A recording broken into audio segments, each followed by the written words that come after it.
I'd like to start with expressing my anumodana for the very friendly welcome I have received, my anumodana, my mudita, for the diligent attendance yesterday in the all-day meditation and Dhamma teaching program. Quite a few people joining in, keeping 8 precepts, and it's always inspiring to see yogis committing to the practice of Dhamma. I'm also very happy to be here at an auspicious occasion. It's a full moon according to our monks' counting, but I think it's also the end of the culmination of the Chinese New Year period today. No? Yeah. So it's great. I'm very happy that I can share that auspicious time with you. And even better, you probably heard it when Brother Baksoon picked me up from the airport on Friday. He mentioned that you've got the 99-year lease approved. Do you all know about that yet? I'm not sure when that came through, but my mudita, I'm very happy that I'm arriving at that kind of time, when something so auspicious is just getting through.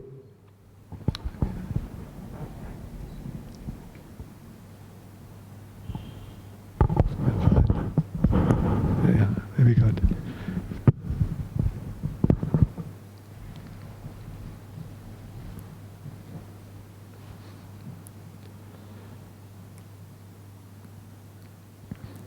So this is an important foundation for the long-term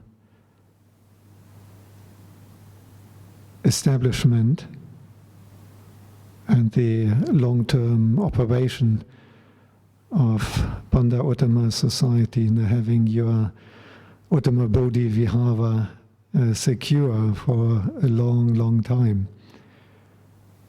But ultimately, there's something that is even more important.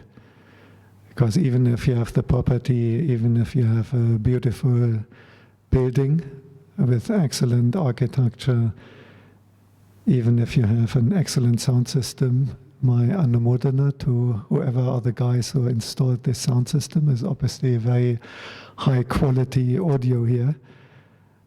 Even if you have that, building, land, even the technology with the latest AI, artificial intelligence, they cannot practice the Dhamma. The land, the building, the sound system, the computers, all the material support systems you have is only a support for Dhamma practice. They themselves can't do it. In order to really practice the Dhamma and realize it, you need to have a mind, you need to have a citta in Pali. You have to be a living being, and actually you have to be a human or deva. Now, that is one of the great privileges we have as human beings, one of the best opportunities for practicing the Dhamma of the Buddha. As you may have noticed, life in the human world is not like Shangri-La all the time. There can be considerable hardship, and the sickness, difficulties, all kinds of suffering. But the human realm is a little bit in the middle. Once you go below the human state, where we have the animals, the hungry ghosts, the asuras and the hell beings, the suffering is too intense. And sometimes also the ignorance is too thick. For animals, for example, apart from, if it's not domestic animals, living in constant danger, they're lacking the wisdom faculty to really practice the Dhamma. It's very, very difficult in the animal realm to make any progress in Dhamma practice. And for Petas and hell beings, the suffering is so intense that it's completely overwhelming. On the other hand, if you go higher up, in the Devaloka and then Brahmalokas, life can be very nice.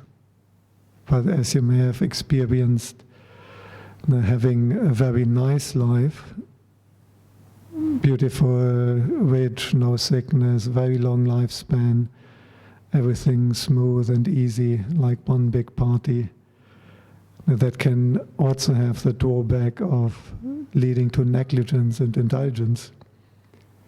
And what we usually have in the human world is we do get quite a bit of suffering. We do have a very limited lifespan. About 120 years is usually the kind of Guinness Book of Records of the people who lived the longest. And that is not long at all in the greater scheme of things. So we have the right mix of spiritual faculties, intelligence, some space and opportunity to practice Dhamma, but also sufficient amounts of pain and disappointment that we have some incentive to practice the Dhamma. We should never underestimate the benefit we can receive from enduring hardship. It's quite striking. As a monk, I noticed that. In our monastery back in Brisbane, Dhammagiri, sometimes people come in newly, and when people come and want to talk to me, I think I can't remember a single instance where someone came and told me, "Oh, Ajahn, I just wanted to share with you that in my life everything is perfect. I'm totally happy.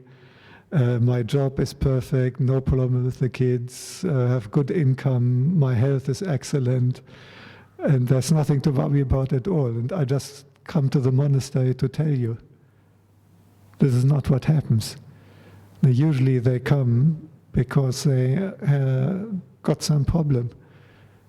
They go through a bad divorce, there's a problem with the kids going crazy in some way, there's a health problem, they had lost a loved one, they have experienced what the Buddha calls dukkha, suffering.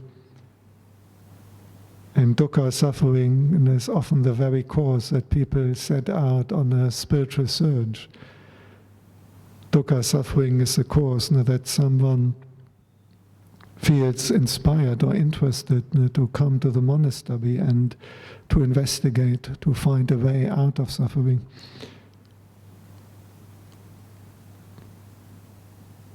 So next time you run into trouble in human life, we shouldn't complain too much. It's also an opportunity to turn pain and suffering into understanding and wisdom if we approach it from the right angle.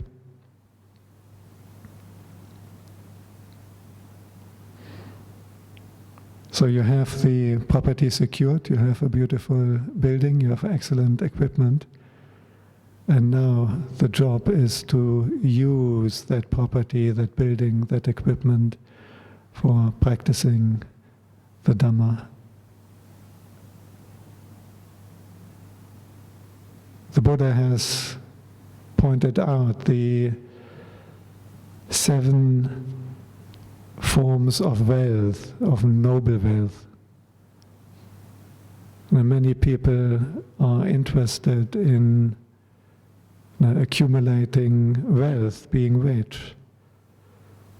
And fair enough, if we can do that, if we have the good karma to enjoy wealth and fortune, it's all good, but in the end it's impermanent.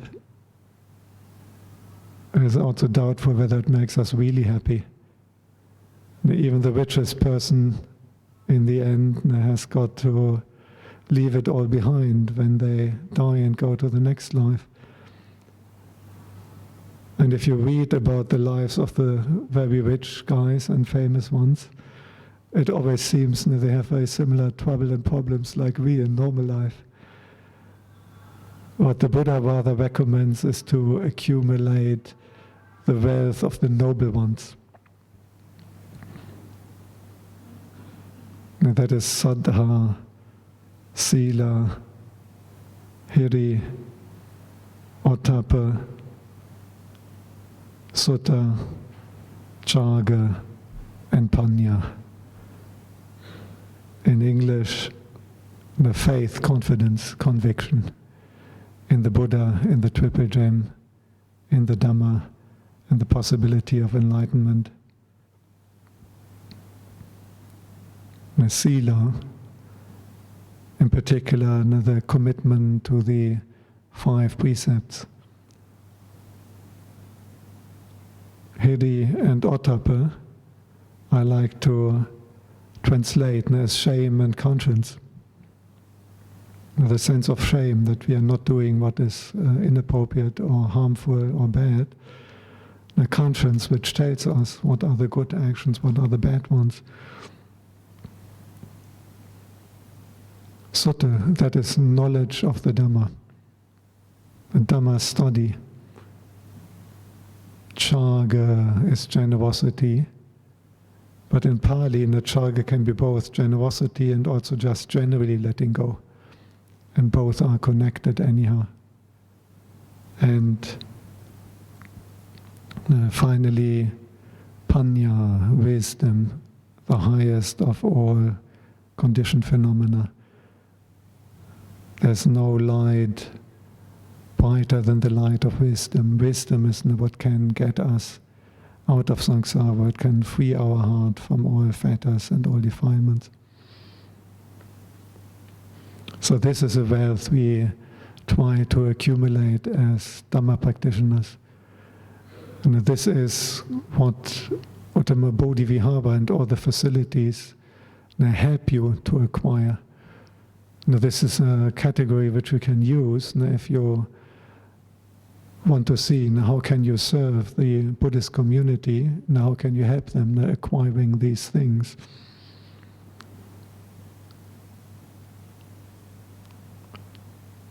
So the first one, saddha, is translated as faith, most commonly. And we can also translate as confidence and conviction. And for example, confidence, conviction in the principle of karma. There's actually a meaning in the actions we are doing. And there's a result from the actions we are doing. And whenever we are doing something that is hurting or harming others, we have faith, we have conviction that it will come back in the future. That can be in a future life, but sometimes already even in this life. Sometimes they talk about instant karma. And we may have experienced or seen that happening. It can actually come fairly quickly sometimes. But it will definitely come at some stage, even if it doesn't happen in this life. The rewards of karma will come then the next life and even in future lives beyond the next. And what is the karmic consequence of harming, hurting, and doing bad things? That is the suffering. That is sickness, misfortune, pain, and misery. It also means that when we do experience misfortune, pain, and misery, there's no need to blame it too much on the external factors. But ultimately, if we didn't have any bad karma, it would be impossible that we experience pain and misery. So it's also an important reflection. On the other hand, if we are doing good things, if we are helping others, if we are generous, if we are kind, if we are supporting others, if we practice compassion and loving kindness, if we are supporting worthy causes, if we are supporting the Sangha in their practice towards enlightenment and in their efforts to share the patipada to the state of freedom and enlightenment, this is all good karma, and it will come back as happiness, as wealth, as health, as long life, as good fortune.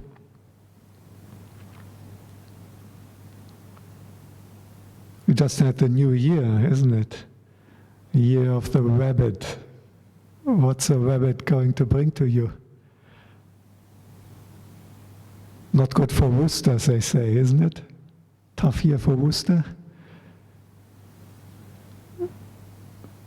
Good year for horses? Or in between?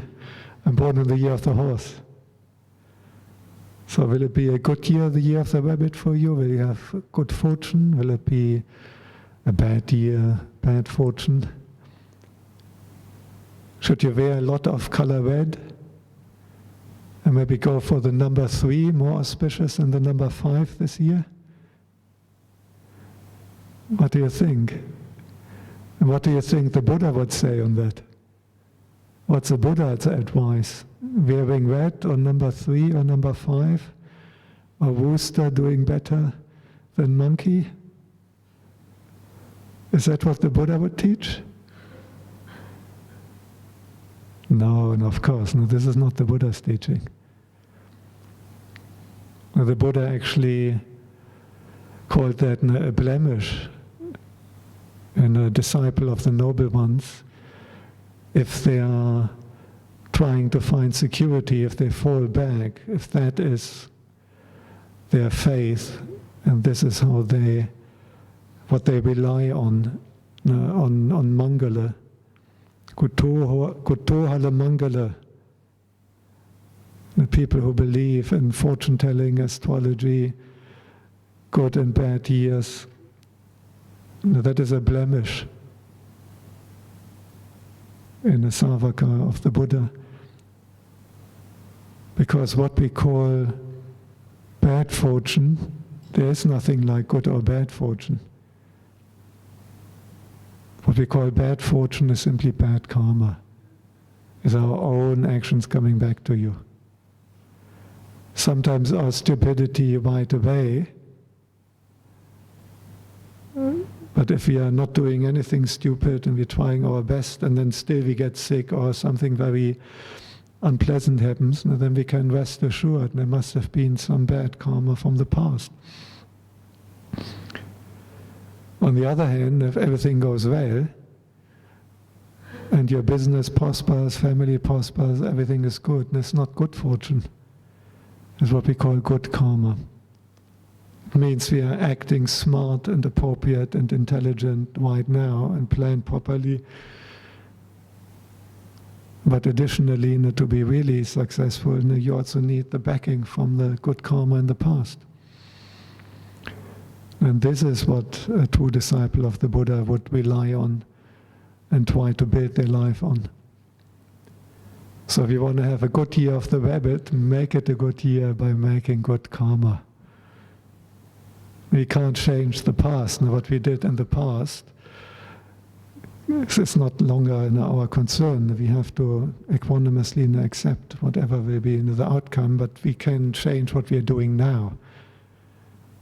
We can take control of making only good karma now. And if we do that, then we know for sure we are not creating any bad karma, and we are continuing to making lots of good karma. So in the long run, if we continue like that, it always has to get better.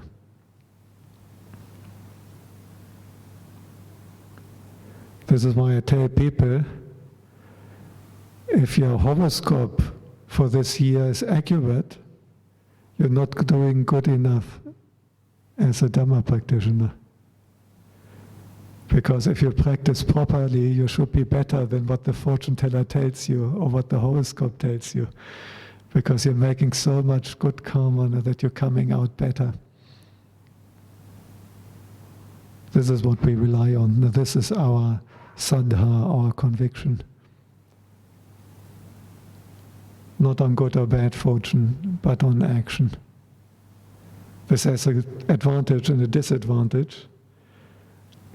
Now, the advantage is that you, on your own, are responsible for your future good or bad fortune.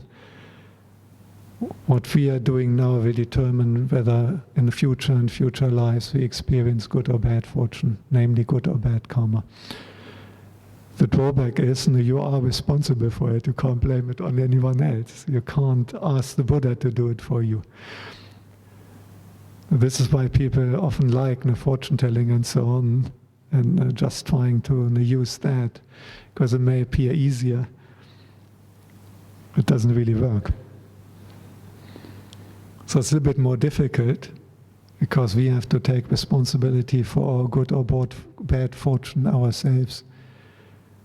But it also means that we have the freedom and we can do it. And once we understand that, you feel actually very powerful. If you believe in good and bad fortune, you're kind of dependent and you never know what's going to happen, and you have to ask the fortune tellers and astrologers, and it appears quite random. Once we have faith in karma, and we have great confidence, because we know and it's actually up to us. And we can change our fate and we can turn it into a very fortunate future by our own power. But it also means we have to do our own effort. We have to take responsibility and make good karma and avoid bad karma. Which brings us to the second form of noble wealth, the sila. And I'm always intrigued that the Buddha could refine it down to only 5 precepts. I mean, in a city like KL, now how much can you do? How many options do you have to spend your time? Now, from shopping to partying to cultural events and friends and restaurants and whatever. Now, there's thousands and thousands of stuff which you could decide to do. And the Buddha managed to only ask you not to do 5 things. And that is already enough to protect you from all the really bad kinds of bad karma, which means to protect you from future bad fortune. So by simply not killing, not to intentionally kill any living beings, not even intentionally an ant or mozzie, no, much less bigger animals or humans. Now, secondly, not to steal, not to take what is not given. If you go shopping and the Yves Saint Laurent bag is too expensive, we just can't afford it, okay, then we have to let go. We cannot pinch it, cannot steal it. We have to be content with whatever we can acquire legitimately with our well-earned righteous money.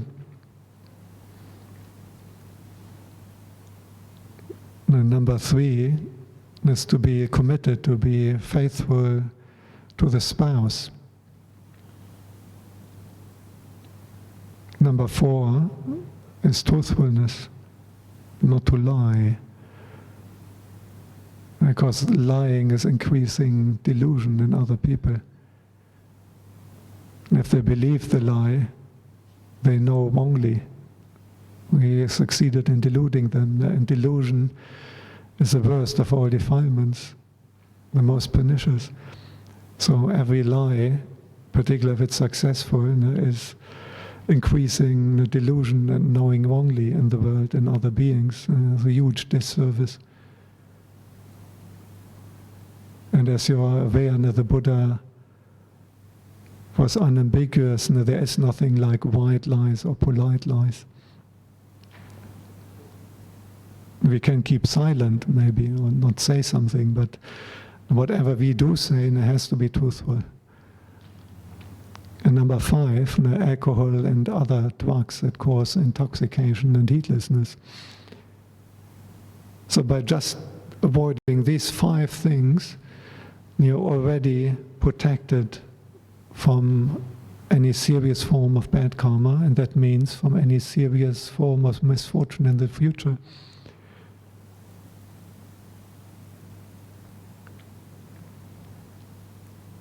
And if you want to crank it up and increase our wealth in terms of virtue, then we can keep the 8 precepts like the guys yesterday for the all-day meditation and Dhamma program. The Buddha recommends it usually once a week, otherwise at least for the full moon maybe once a month.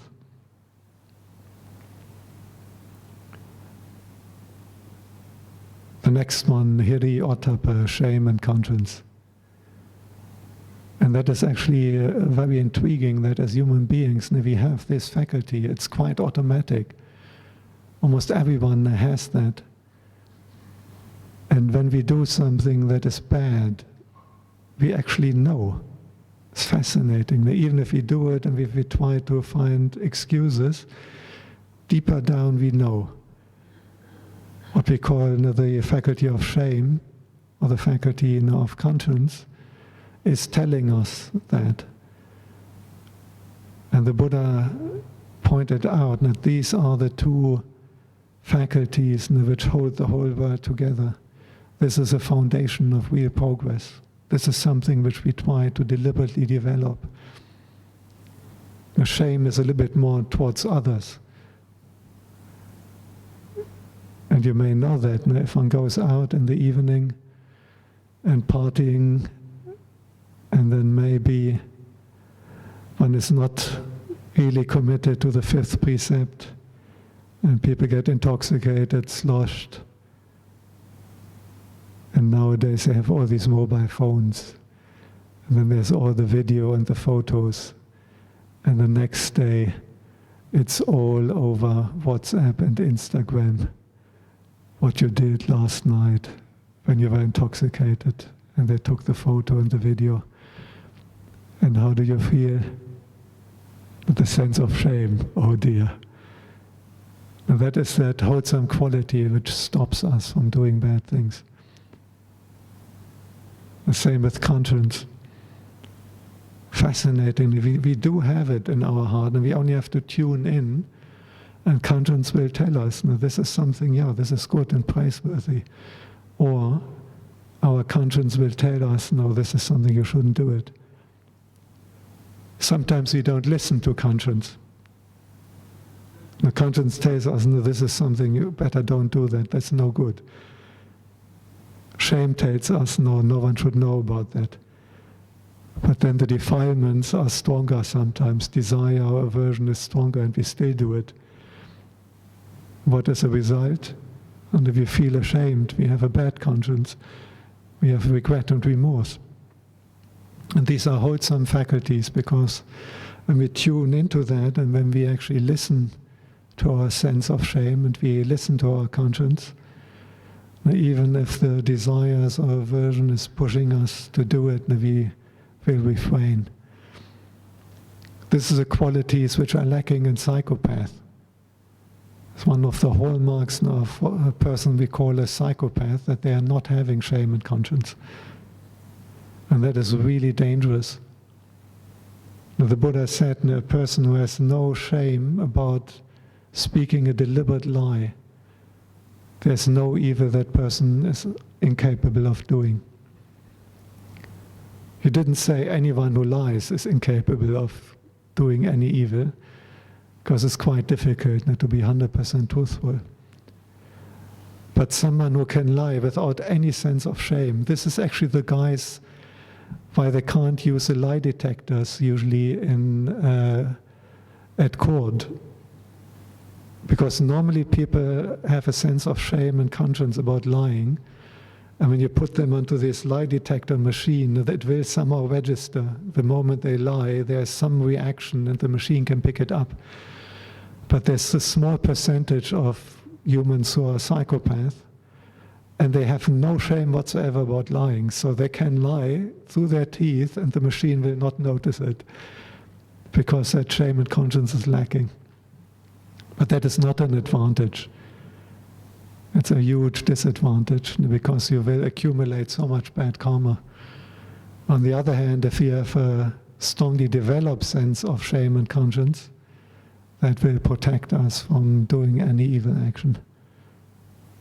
And is something as a Dhamma practitioners we consider as part of our spiritual wealth.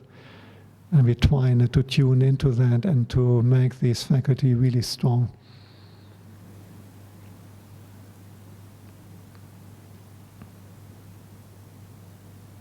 And next one, sutta. Now this is great wealth if we study the Dhamma and have good knowledge of the Dhamma. And my Anumodana, my mudita, that Babs is providing that. I was told, you have a Dhamma school for kids, and then you have for every single year from age 4 until age 17, And beyond that, now you have this young adults group, youth group.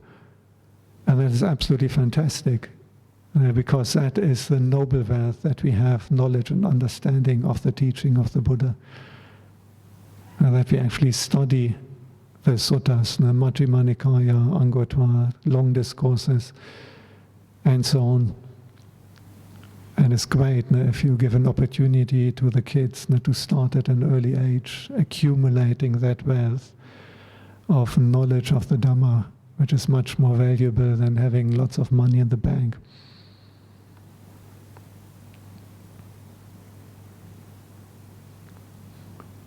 I was even told that in order to enroll the kids, the parents have to be members, and to be members they also have to do some Dhamma study. Excellent system. So you get the parents to increase their wealth of Dhamma knowledge as well. Because in the end you can't delegate the education of your kids to external institutions completely.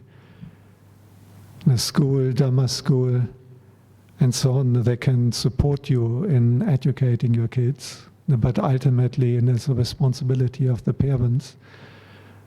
And what is the most important thing if you want to educate your kids to be good humans, to be genuine Dhamma practitioners? Leading by example. Keeping the precepts yourself. If you tell your kids not to drink, but on the other hand, you're not keeping the precepts yourself, they will immediately notice it's not convincing.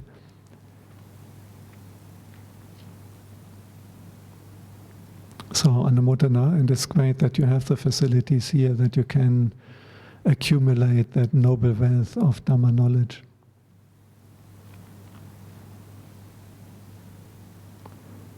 And then Chaga. You may be more familiar with the term dana, which means generosity and giving. But the Pali term Chaga is fascinating because it can mean both. It can mean material generosity, using one's own wealth, one's own money to support those who are in need, or to support the Sangha in their spiritual practice. But Chaga also has a meaning of letting go internally.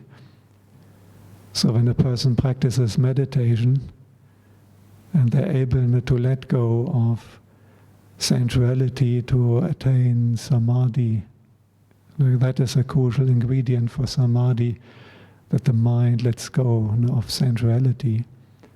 That is also called Chaga.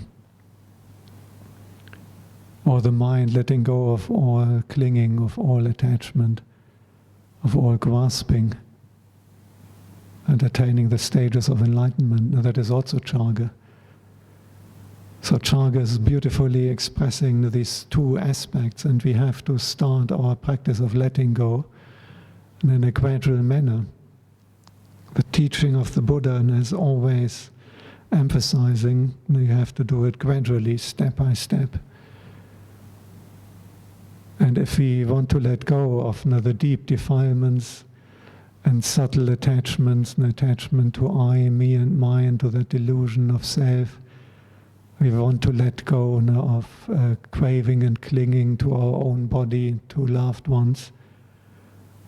But we can't even let go of a few dollars in our bank account, or of some gifts of material things we give to others. If we can't even do that much, we can never do the big letting go in meditation.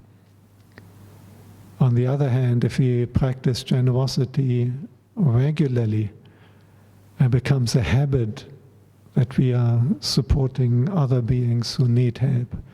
It becomes a habit that we are supporting the Sangha,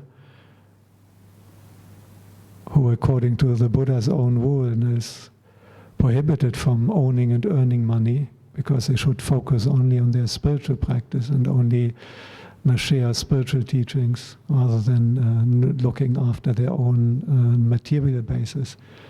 So the Sangha is completely dependent on the lay community, on the generosity as the Buddha wanted it.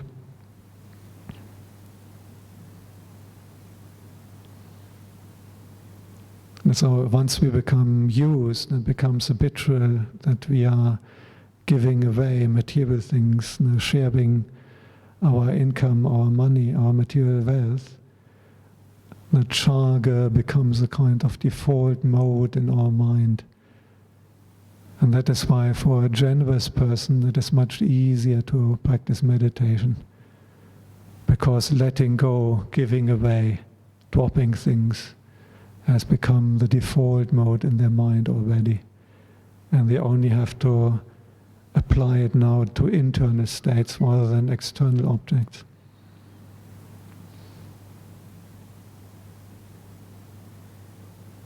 So whenever we practice generosity, even like today, when you come and you offer food to the Sangha, you have got a double whammy. You make good karma, and you will have all the good fortune that comes from giving. A giver of food is a giver of life, a giver of strength, a giver of happiness, a giver of even energy for mental activity, intelligence. And so someone who gives food never get all of that back. Long life, health, strength, beauty and intelligence. So that is the first thing whenever we practice generosity, that we generate so much good karma for our own future good fortune. But the second thing is that we are training our mind in letting go, in chaga, in dropping, in abandoning. And that means that later when we meditate, we can also abandon and drop internal attachments, which leads us to the last and highest form of noble wealth, which is panya, wisdom, quality of wisdom. Nati panya sama abha. There is no radiance like wisdom. There is no light like wisdom. There is no brightness like wisdom.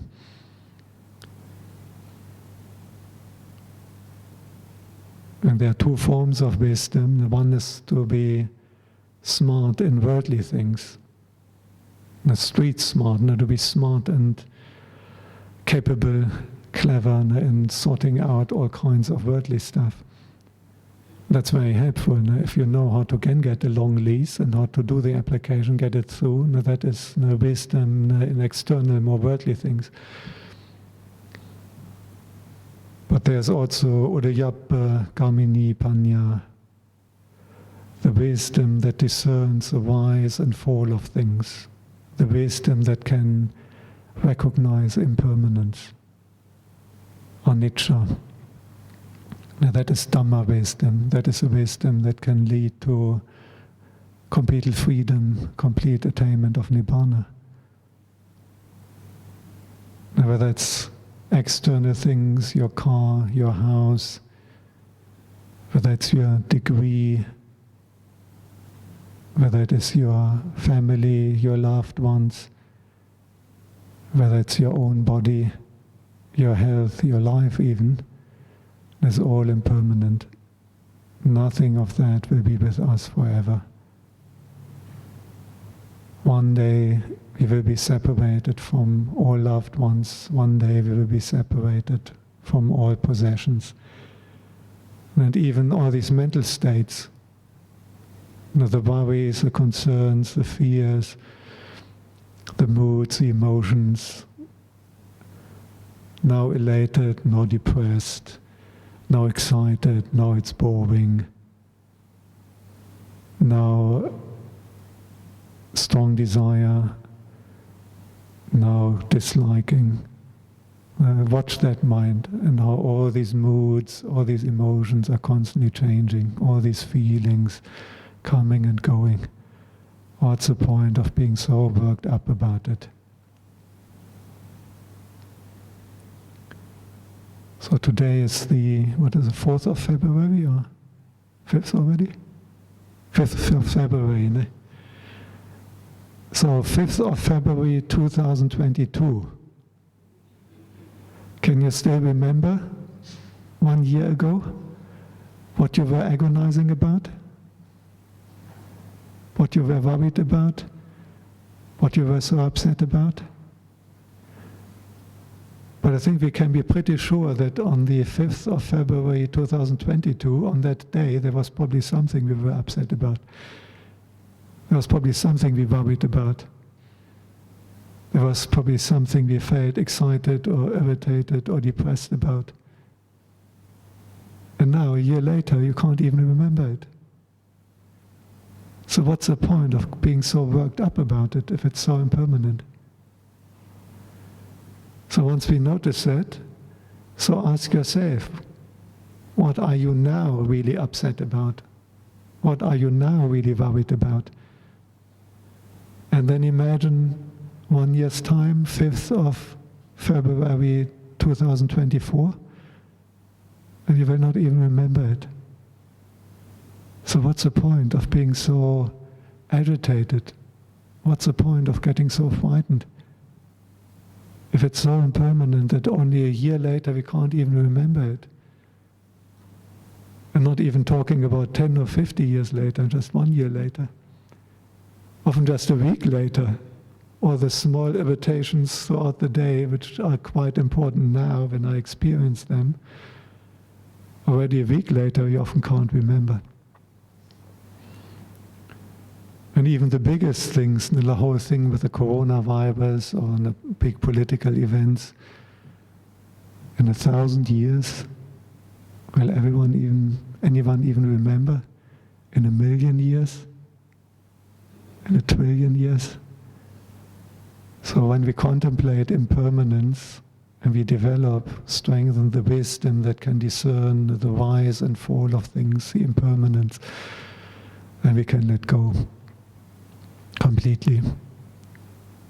That is the reason that wisdom is the highest form of light and radiance and brightness, because true wisdom means we can let go. And when we let go, then we are free, and there is no more suffering. In the end, all the suffering we experience can be traced back to some form of clinging, grasping, attachment, identification. This is a deep course. It's actually not your boss or your mother-in-law that you're feeling miserable. It's not the neighbor or the difficult guy at work you have to work with. Deep down, it's always the attachment, the clinging, the grasping. But once we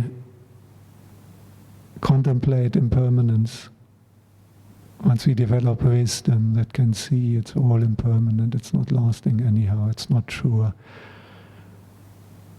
It comes and goes.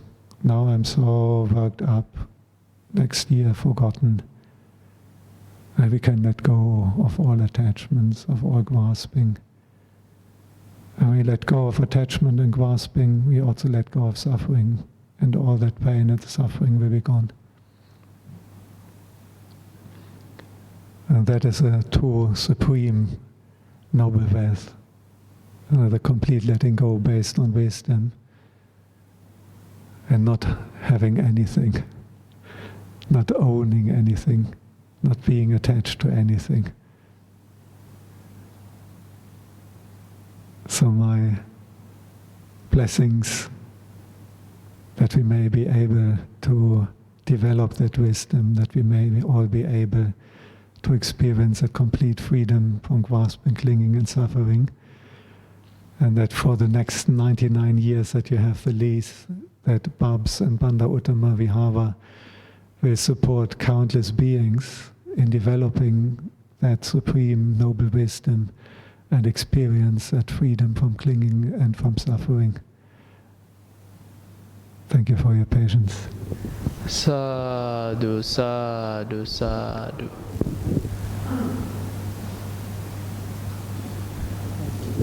And I believe next one is Q&A, no? Yes, brothers and sisters, if any of you have any questions, do raise up your hand and I'll pass you the mic for the Q&A session.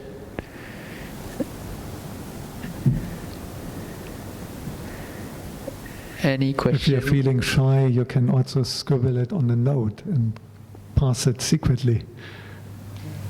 Or you can ask your friend to ask in your behalf.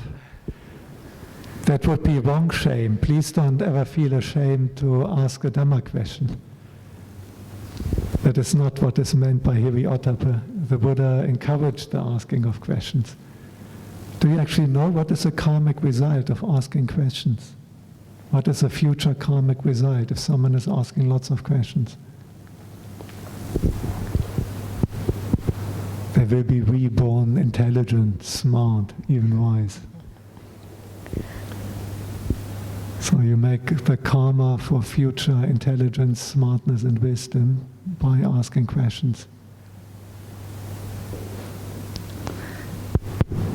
Ajahn, I have a question. What is the difference between wisdom and insight? Yeah, to quite some extent there's overlap, and sometimes they're used almost synonymously. Maybe you could say the wisdom is that faculty which generates insight. If you wisely contemplate, then the result of that is that you gain insight. But sometimes it's also used almost the other direction, that the result of insight is wisdom. So both terms are difficult to clearly separate. When the Buddha talks about the threefold training, he talks about the training in virtue, the training in samadhi, and the training in wisdom. Then he uses wisdom. In other contexts, he uses the insight or vipassana.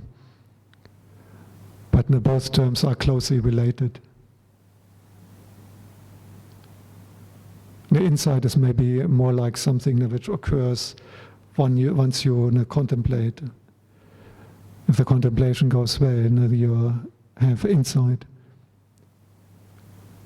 And if your faculty of wisdom is very weak, it will be very difficult to successfully contemplate and reach that insight. If the faculty of panya is strong, then usually it's easier to contemplate and to have insight. On the other hand, when we do the practice of contemplation, that is also then strengthening the faculty of wisdom.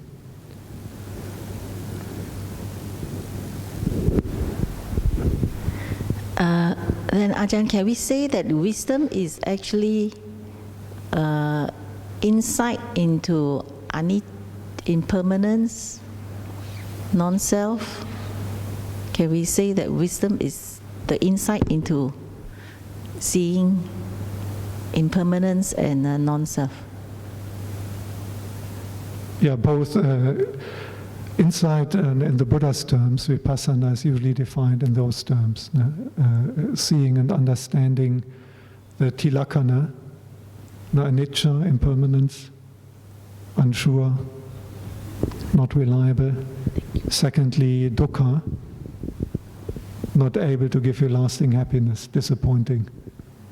And third, anatta, not truly a self, not worthwhile to regard as I, me and mine, not suitable to identify as I, me, mine and self.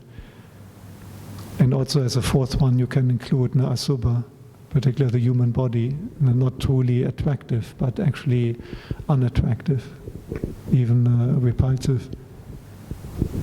That is usually the way the Buddha guides insight, because if you develop insight along those lines, it will lead to freedom and release. It is the most effective way of freeing your mind from defilement.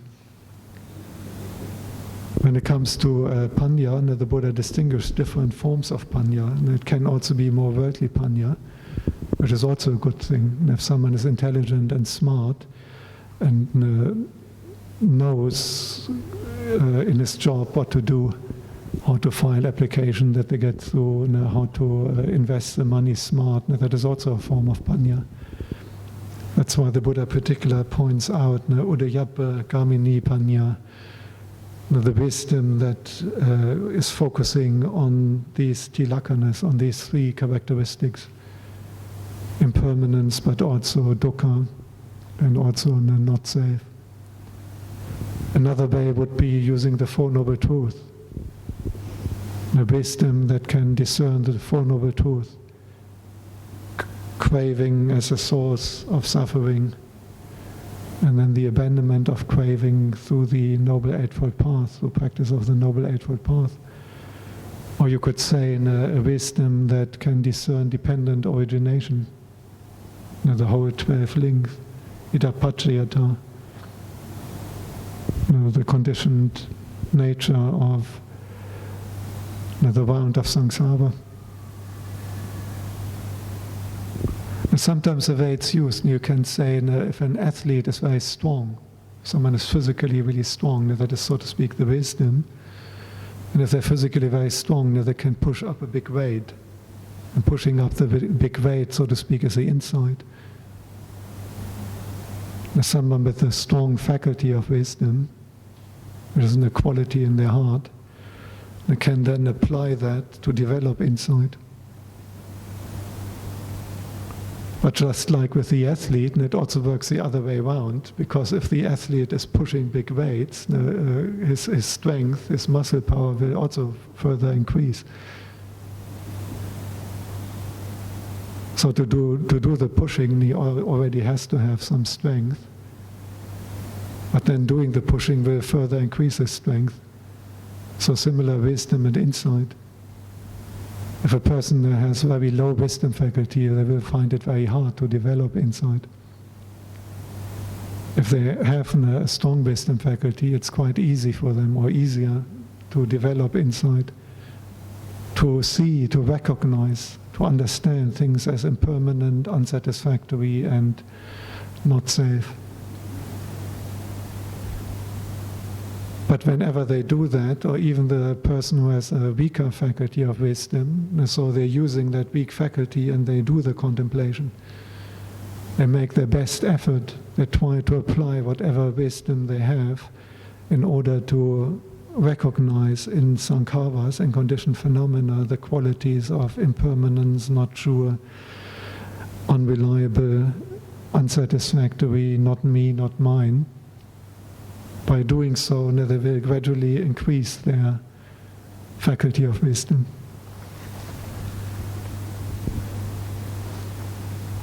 So I think insight is usually referred to something more like in that moment. So you contemplate, and then in that moment you have insight. Whereas the term panya is also a faculty in the heart, which is more like long-term, and you gradually build up the faculty of panya. But even in English, in everyday language, sometimes they're almost used synonymously, and there's a large overlap. It's not so easy to completely separate them, insight and wisdom. Thank you, Ajahn. We have another question over here. Good morning, and thank you very much, Ajahn, for the very interesting talk. Especially on karma. I think a lot of us are very interested on all these talks about karma. We have talked about karma of individuals. I'm just wondering, does a country have karma as well, collectively? Because sometimes we see people seem to be selecting leaders who seems to be making very detrimental policies towards their own people. So sometimes we wonder why a country would do certain things that harm their own people and create more suffering. So is there such a thing as karma for a country? In my understanding, karma is an individual thing. And if you do something bad, it would be just unfair if, because of what you are doing, then I'm getting bad karma. This is why karma has to be individual, else it would be really unfair. However, what can happen that a certain group of people, whether a country or a certain region or a certain town or a certain organization, they may be doing very similar karma. And of course, if one particular group of people is doing very, very similar karma, then they will all have very similar karmic results. In that sense, you could maybe say there's some good karma. And that can also be very positive. For example, the people who are supporting Babs and really work together, and some of them may be making major sacrifices, either financially or in terms of work, and sacrificing their time, their energy on committee, on events and helping. They're making very similar and very powerful good karma. Because establishing a Buddhist center, Vihara, is one of the best things you can possibly do in terms of material donations. And it's very, very powerful good karma. And so these people who already have personal connections are additionally making very similar good karma.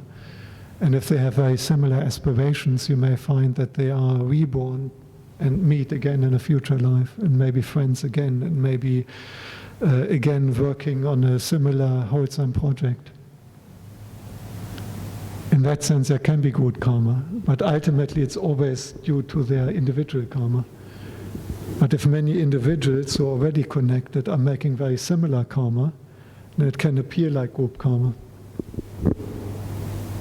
But the individual karma is always a crucial one. And for example, like Germany, myself being, you talked about nations, being German, and certainly under the Nazis and the Second World War, a lot of stuff was done by the government which was very harmful for the own population.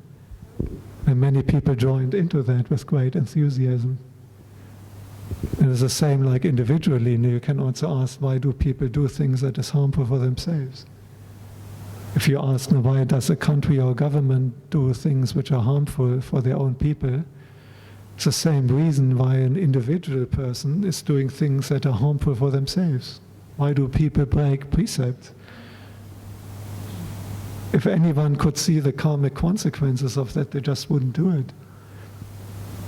It's just like people normally don't touch fire.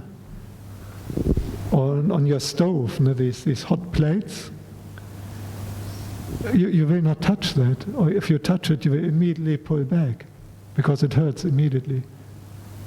The problem with bad karma is that it's not necessarily immediate.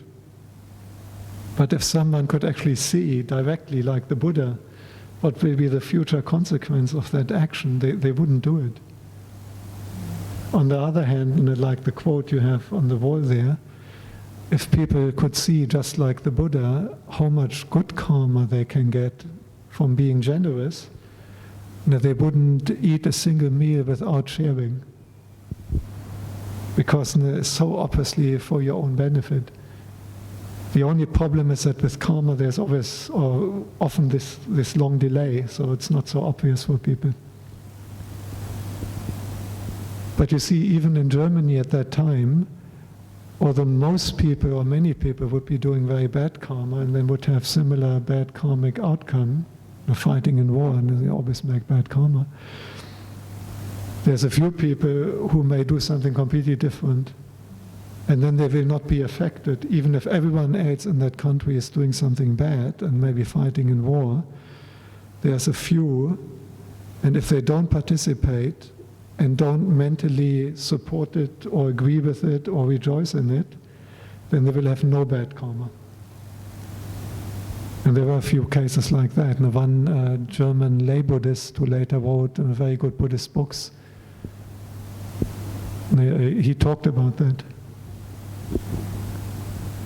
Sometimes good karma. One was a captain of a German ship, and when Second World War started, he was in a Spanish harbor, in a Spanish port. Now, Spain was actually neutral and sympathetic to the Nazis because they were fascist, and the British were blocking the port. The ship couldn't go out, as the English would capture him. So as a captain of the ship, he was obliged to stay with the ship, and it was blocked for the whole Second World War. Yeah. And he just lived in this Spanish town, and because the Spanish were they were officially neutral but sympathetic to Nazi Germany, they basically hosted him like a guest of honor. And for him, the Second World War was just one big party. And he hadn't have to make any bad karma. He never had to shoot at anyone. And so he had some very supportive karma from the past. And it meant that even as a German going through Second World War, he didn't make any bad karma. And he didn't have any hardship because he ended up being hosted by the Spanish population there. But there are some countries that are always having disasters and the people always have to suffer. Does it mean those people are having similar karma collecting at the same place which resulted in that disaster? Because there are some countries that are constantly in that kind of situations. And no, I don't think that there's really so many more natural disasters. It's just that you see them much more. There have always been earthquakes and droughts and hurricanes and fires. That has always been there. But nowadays it is blown up and you see it in the media. That is the main difference. Normally in the earlier days, unless it happened where you live, you wouldn't even know about it. And nowadays it's always on YouTube, on social media, on television. So it's much more prominent. I actually don't think that it's necessarily so much more in terms of natural disasters. Also, population has generally increased quite a bit. And so it's more likely if there's a natural disaster that there are humans affected because global population is much higher. But I would fully agree with you that if many people die in the same natural disaster, they obviously must have had very similar karma. Because you can rely on that nothing happens just randomly. If things just happen randomly and someone makes lots of good karma, never make bad karma, but then they just randomly may still die in a disaster, and what's the point of the whole teaching of karma? And my understanding is that whatever happens, there must be karmic reasons. Of course, if you decide there are these what they call it, hurricane or cyclone chasers. Cyclone is a term in the southern hemisphere for a hurricane. Northern hemisphere they call it hurricane and cyclone. How do you call it here in Malaysia? These big whirlwinds. Cyclone as well? Typhoon, eh? Typhoon, yeah. So there's different words. It's the same phenomenon. It's a very powerful wind. And there are people, when they see in the weather report that there's a hurricane or typhoon making landfall at that town, they actually travel there to experience that. Now, of course, it may happen that they end up with some accident or that they get blown away. But that is not necessarily some bad karma from the past. That is the karma from the decision if you fly directly into the hurricane deliberately, and then something happens as a result of that karma in that moment, so to speak. But if that is not the case, and you do nothing, you don't take any risk, and then just you happen to get into that natural disaster, and then something bad happens to you, for sure there must be some karmic reason for that in the past. And if many people experience that together, maybe a plane crash, then these people must have had some similar karma ripening at the same time. But it's actually fascinating that sometimes even in these plane crashes, then there's a few people who somehow survive,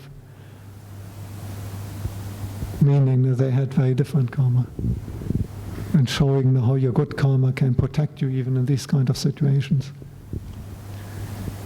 So you don't have to worry. As if you don't participate, and if you also mentally not rejoice or agree with that, even if all your friends, all your country, all your family is doing bad karma, but you yourself are not doing it, you're doing good karma. And the bad stuff they are doing, you're not agreeing, you're not encouraging it, you're not rejoicing in it,